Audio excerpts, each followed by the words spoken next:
여러분 안녕하십니까? C채널 뉴스입니다. 급격히 증가하고 있는 노숙인 문제를 해결하기 위해 지난해 출범한 한국기독교교회협의회 홈리스 대책위원회가 출범 1주년을 맞았습니다. 홈리스 대책위가 펼쳐온 지난 1년의 활동을 되짚어보며 성과와 과제를 짚어봤습니다. 이인찬 기자의 보도입니다. 우리나라 거리 노숙인 수는 공식 집계만 4,000명, 여기에 만화방이나 PC방 등에 거주하는 이들까지 합산할 경우 전국 홈리스는 20만 명에 이를 것으로 추산되고 있습니다.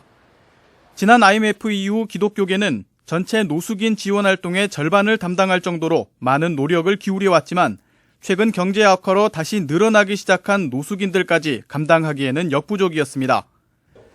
지난해 한국기독교교회협의회는 이러한 노숙인 문제 해결에 좀 더 체계적이고 조직적으로 나서겠다는 뜻을 모아 홈리스 대책위원회를 출범시켰습니다. 대책위는 정책 개발, 주거 교육 지원, 인식 개선, 지역교회 연대 등을 중점 사업 방향으로 정하고 활동을 시작했습니다. 노숙자 문제를 우리 모든 한국교회가 같이 손에 손을 잡고 해결하려고 노력을 하면 기대 속에 가동된 홈리스 대책위는 지난 1년 동안 노숙인 종사자 학교와 노숙인 문화축제, 교회와 노숙인 1:1 결연 등의 사업을 꾸준히 진행해왔습니다. 꾸준히 노숙인들의 인식 개선을 통해서 우리 사회가 좀 더 홈리스에 대해서 관심을 갖고 우리 모든 사회 구성원들이 홈리스를 지원하고 또 후원할 수 있도록 전체가 다 어우러져서 함께 사는 그런 사회가 만들어지도록 저희가 구상을 하고 노력하고 있습니다. 홈리스 대책위는 지난해 여름 코레일의 서울역 노숙인 강제 퇴거 사태가 발생했을 때 노숙인 단체들과 함께 강력하게 반발했습니다. 그 결과 홈리스 대책위는 노숙인 단체, 보건복지부, 코레일로부터 노숙인 재활 상담 치료에 공동 노력하겠다는 합의를 이끌어냈고 지난 겨울에는 노숙인 위기관리팀을 함께 시범 운영하기도 했습니다. 특히 노련한 사회복지사와 전문의로 구성된 액트팀은 노숙자들의 반응이 좋아 지속 가능한 활동을 기대하게 했습니다. 액트팀 전문가들의 자발적 참여는 정부기관조차 예산 문제로 어려워했던 부분을 해결한 것이었습니다. 지속적인 전문가 그룹과의 연계는 앞으로의 과제라 할 수 있습니다. 전문가 그룹들이 상설화돼서 좀 더 적극적인 지원을 함으로써 흔히 얘기하는 노숙인들의 그 부정적인 모습들이나 자극적인 모습들이 완화되어지고 그들이 효과적인 지원과 서비스, 치료를 받는 홈리스 대책위는 연대 단체들과 함께 올해 홈리스의 날 제정을 추진하기로 했습니다. 또 노숙인 문화축제도 이어가기로 했으며 100곳 이상의 정기 후원교회를 개발한다는 계획입니다. 하지만 과제도 여전히 남아 있습니다. 기대와 달리 지난 1년간 교단과 교회의 실질적이고 적극적 후원은 부족했습니다. 목표했던 정책 개발이나 인식 개선 사업을 위해서는 더 전문 인력과 비용이 투입될 필요가 있어 보입니다. 무엇보다 현장 전문가들의 목소리를 사업에 잘 반영하는 것도 매우 중요해 보입니다. 거리 현장에 전문가들이 직접 나서서 노숙인들을 진료하고 상담하고 그분들을 재활을 위해서 도와주는 그런 시스템을 우리 정부도 그렇고 민도 그렇고 같이 협력해서 만들어 나가고 앞으로 추진해 나가는 것이 홈리스 대책위는 교회와 노숙인 지원단체, 노숙인을 체계적으로 연계하는 방안을 더 구체적으로 모색해야 합니다. 우리 사회 노숙인 문제 해결이라는 한국교회의 과감한 도전에 지금보다 더 많은 관심과 적극적인 참여가 요구되고 있습니다. C채널 뉴스 이인창입니다. 최근 미국에서 광우병이 발견된 데 대한 파문이 확산되는 가운데 2008년 있었던 미국산 쇠고기 수입을 반대하는 촛불 시위가 재개됐습니다. 광우병 위험 감시 국민행동과 한미 FTA 저지 범국민운동본부 등이 참여하는 광우병 대책위는 정부가 광우병이 발생할 경우 수입 중단과 전수조사를 실시하겠다는 약속을 지키지 않았다며 촛불 시위의 이유를 밝혔습니다. 대책위는 미국산 쇠고기 검역 강화 조치만으로는 국민 건강을 담보할 수 없다며 2008년 당시 정부가 했던 약속을 조속히 이행하라고 촉구했습니다. 한편 촛불 시위에 대해 청와대 한 관계자는 촛불 시위 때문에 정부의 대응 기조가 변할 수 없다며 민관 합동조사단의 조사 결과에 따라 대책 방향을 정하게 될 것이라고 전했습니다. 재능교육 학습교사 노동조합의 농성이 1600일째를 맞이하고 있습니다. 재능교육 4대 해결을 위한 기독교 대책위원회는 4측의 협상 개진을 촉구하며 오는 11일까지 릴레이 집중기도회를 열 계획입니다. 기도회에 앞서 진행된 기자회견에서 기독대책위 조헌정 위원장은 애굽의 노예로 있던 히브리 족속을 하나님께서 해방시키신 것처럼 재능교육 학습 교사들에게도 정의의 하나님이 함께해 주시길 바란다고 전했습니다. 재능교육 유명자 지부장은 사측이 끊임없이 노조를 해체하려 했으며 2007년 노조와 체결한 단체 협약도 폐기했다고 주장했습니다. 또 특수고용 노동자라는 이름으로 재능교육 노동자의 노동성을 인정하지 않는다고 강조했습니다. 기독교 대책위는 성명서를 통해 재능교육이 노사협상을 조속히 개진해 단체 협약을 원상 회복하고 해고자들을 모두 복직시키라는 요구안을 제시했습니다. 한편 재능교육 전철호 조직인화팀장은 몇 차례 관계자들을 만나 사태 해결을 위해 노력했으나 농성하는 사람들의 내부 문제로 협상이 결렬됐다면서 사태 해결을 위해 대화 창구를 열어놓은 상태라고 해명했습니다. 한국교회는 미국에 이어 세계에서 두 번째로 선교사를 많이 파송하는 선교 강국입니다. 이제는 선교지 개척을 넘어 적당한 시기에 선교지를 현지 교회에 넘겨주는 출구 전략이 필요하다는 공감대가 형성되고 있습니다.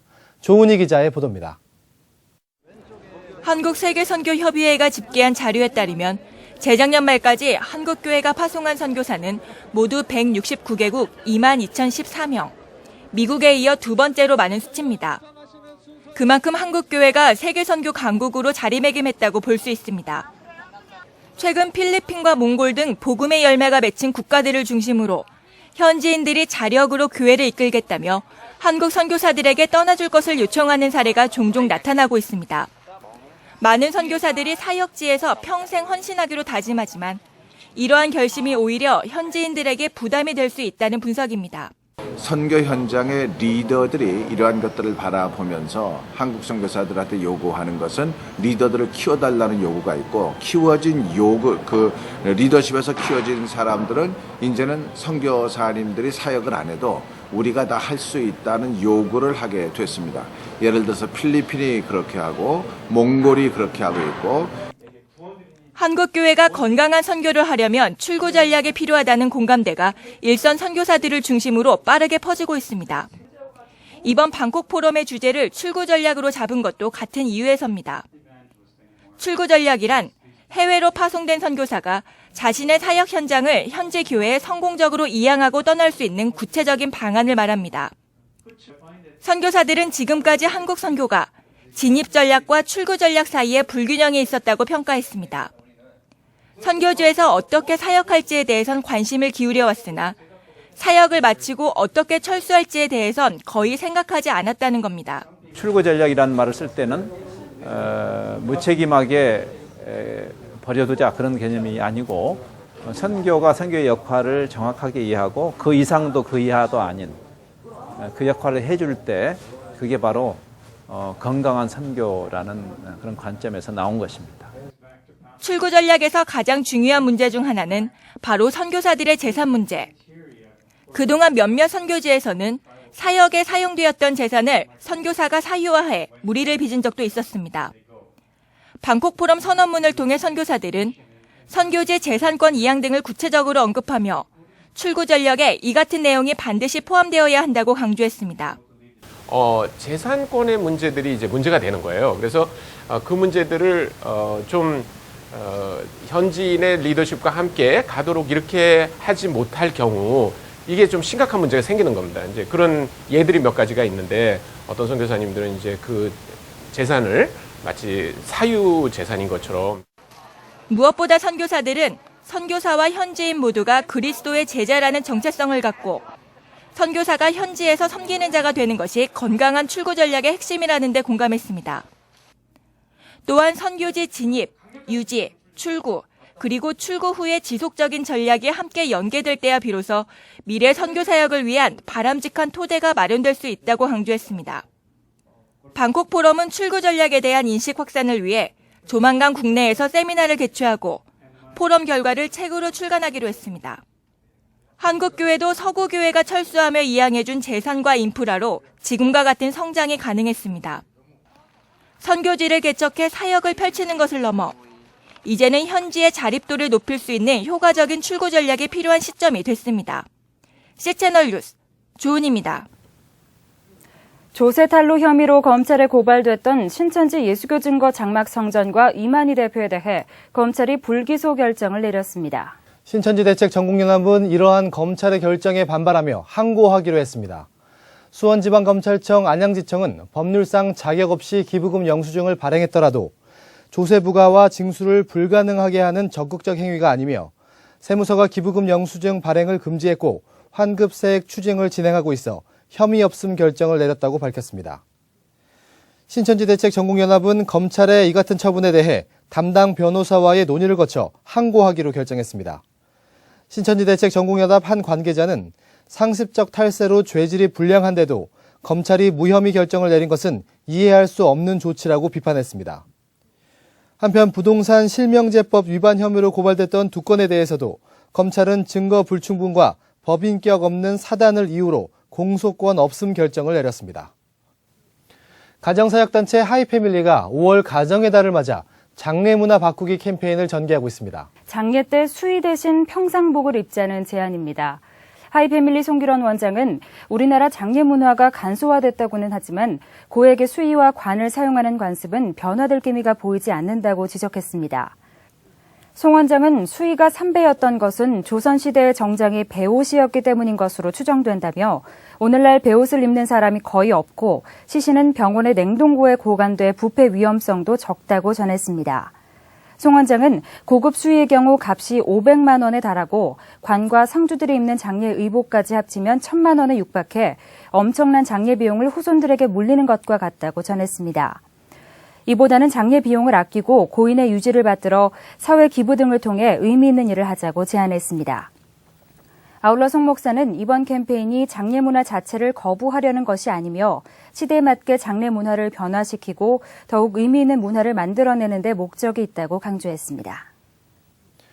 북한에서 성경을 봤다는 인구가 10년 새 4배 증가한 것으로 나타났습니다. 탈북자들의 증언을 통한 조사 결과인데요. 종교 활동의 자유는 여전히 없는 것으로 조사됐습니다. 북한 인권정보센터가 발표한 2011 북한 종교자유 백서에 따르면 지난해 탈북자 중 9%는 북한에서 성경을 본 경험이 있다고 응답했습니다. 이는 2001년의 조사 결과에 비해 4배 가까이 증가한 수치입니다. 또 타인의 비밀 종교 활동을 목격한 경험이 있는지에 대한 질문에는 전체 응답자의 5%가 경험이 있다고 답했습니다. 그러나 북한의 종교 활동에 자유가 있느냐는 항목에 대해 응답자 중 99.7%는 없다고 대답했습니다. 종교 박해에 대해서는 응답자 중 반 이상이 구금을 언급했고 이 밖에도 이동 제한, 사망, 실종 등이 있다고 답했습니다. 한편 탈북자들의 현재 종교를 묻는 질문에 응답자 중 49%가 기독교라고 답했고 이어 천주교와 불교가 뒤를 이었습니다. 무교는 32.2%였습니다. 이 밖의 주요 뉴스와 날씨를 전해드립니다. 한국교회연합이 기독교연합회관 508호에 사무실을 마련하고 오픈 감사 예배를 드렸습니다. 한국구세군이 몽골 어린이들을 위한 야구 교실을 열고 야구 물품을 전달했습니다. 한국구세군은 국내 기업 후원을 받아 1년간 운영비를 지원하게 됩니다. 교회개혁실천위원회가 창립 10주년을 기념해 오는 6월까지 한국교회 회개와 갱신을 위한 전국 사경회를 개최합니다. 서울기독교영화제가 기독교영화 상설 전용관인 필름포럼을 서울 서대문구 대신동에 개관했습니다. 날씨입니다. 때이른 더위가 계속되고 있습니다. 특히 중부지방에서는 봄볕 자외선 지수가 높으니 조심하셔야겠습니다. 전국에 구름이 많은 가운데 충청과 남부 내륙 지방에서는 대기가 불안정해지면서 비가 조금 내리겠고 동해안 지역에서는 오전까지 비가 내리겠습니다. 아침 기온은 대전 15도, 춘천 강릉이 13도를 기록하겠습니다. 낮 최고 기온은 서울 대구 25도, 광주 24도까지 오르겠습니다. 바다의 물결은 남해 먼바다에서 최고 2.5m로 높게 일겠습니다. 주간 날씨입니다. 당분간은 대체로 맑은 날씨가 이어지겠습니다. 특히 어린이날은 이번 주말에는 더위도 물러나 야외 활동하기에 좋겠습니다. 뉴스를 마칩니다. 함께해 주신 여러분 고맙습니다.